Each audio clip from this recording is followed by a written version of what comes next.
Welcome to another episode of Personal Entrepreneurial Competency Stories under the Power Cluster. In this story, you'll follow Bogart and his team as they discover the true power of listening, connecting, and earning trust the right way. A network of goodwill isn't just about selling vegetables, it's about building bridges, one conversation at a time. Notice how persuasion isn't about pressure, but presence. And how networking, when done with heart, can change everything. Dreamville was thriving. The market on wheels had become more than just a business. It was a lifeline.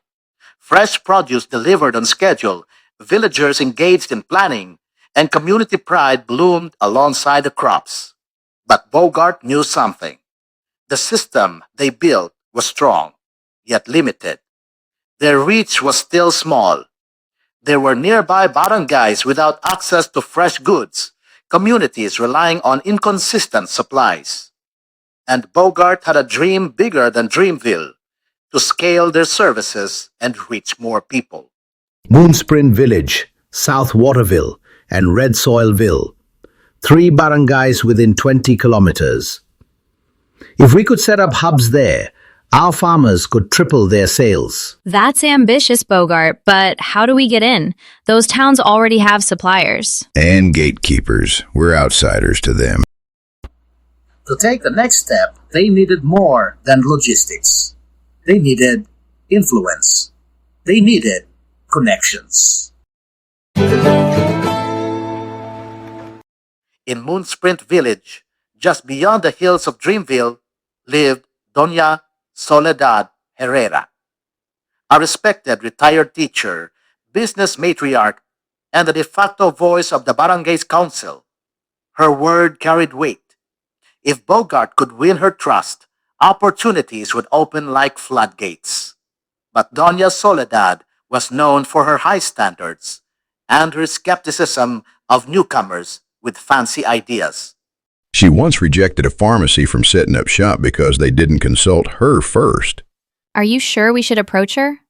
If we want to serve more people, we need allies.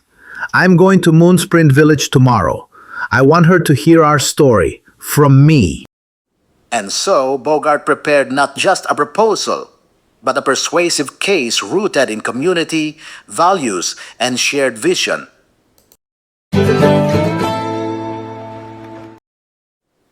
Moonsprint Village was vibrant, yet guarded. The plaza buzzed with small stalls and traditional vendors. At the heart of it all sat a white house with blue shutters, Doña Soledad's home. Bogart, dressed in his best red polo and bringing a small basket of Dreamville's finest produce, approached with quiet confidence. You must be the boy with the truck. Speak. Ma'am, I'm Bogart from Dreamville. This is not a sales pitch. This is a story about how neighbors can lift each other up. With grace and sincerity, Bogart shared the market on wheels journey, how it began with a rusty truck and a promise, how it helped farmers like Tekla earn fair income, and how it connected villages through reliability and heart.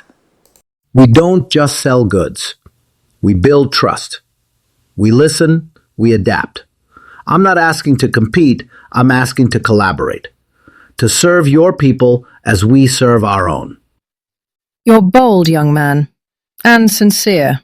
But sincerity alone doesn't feed a barangay. Let me see your plan. Bogart returned to Moonsprint Village 3 more times that week. Once with Tekla, who spoke about produce cycles, and once with Bruno, who presented their delivery data. Each visit built credibility, and with every meeting, Doña Soledad's doubts turned into questions, then interest. You track spoilage rates? You adjust based on demand? I've seen bigger businesses who don't bother. We listen to what customers need. We even let them suggest what to stock next week. We already mapped routes to ensure your vendors won't be disrupted. We aim to complement, not compete. Their persistence paid off. Doña Soledad called a council meeting and with a firm voice and approving nod, recommended Dreamville Market on Wheels as a supplemental vendor for Moonsprint Village. Let's give them one trial cycle. If they do what they claim, then I say they stay. That single network opened doors faster than any flyer ever could. With Doña Soledad's endorsement, South Waterville and Red Soilville followed suit. Suddenly, Bogart and his team were fielding calls, setting up new rotations, and even mentoring young vendors in each barangay. Doña Soledad said you're reliable. That's all we needed to hear. We're honored, and we're here to prove it. Networking wasn't just about making contacts. It was about building relationships based on integrity. And persuasion wasn't about talking louder. It was about listening better and connecting deeply. Weeks later, under the same veranda, Bogart visited Doña Soledad once more, this time to say thank you. Doña Soledad, you changed everything. You saw us not as outsiders, but as partners. We won't let you down. You didn't just knock on my door. You built a bridge. Keep walking it with others. In the world of entrepreneurship, power isn't just about capital. Sometimes it's a shared story, a firm handshake, and a bridge of trust. That is the heart of persuasion and networking.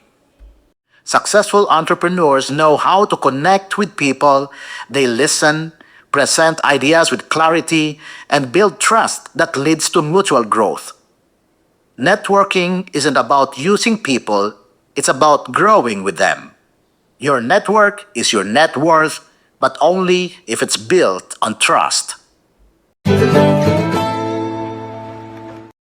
Thank you for watching this episode of Personal Entrepreneurial Competencies, Stories Under the Power Cluster. In a network of goodwill, we learned that true persuasion and networking are rooted in trust, sincerity, and meaningful connections.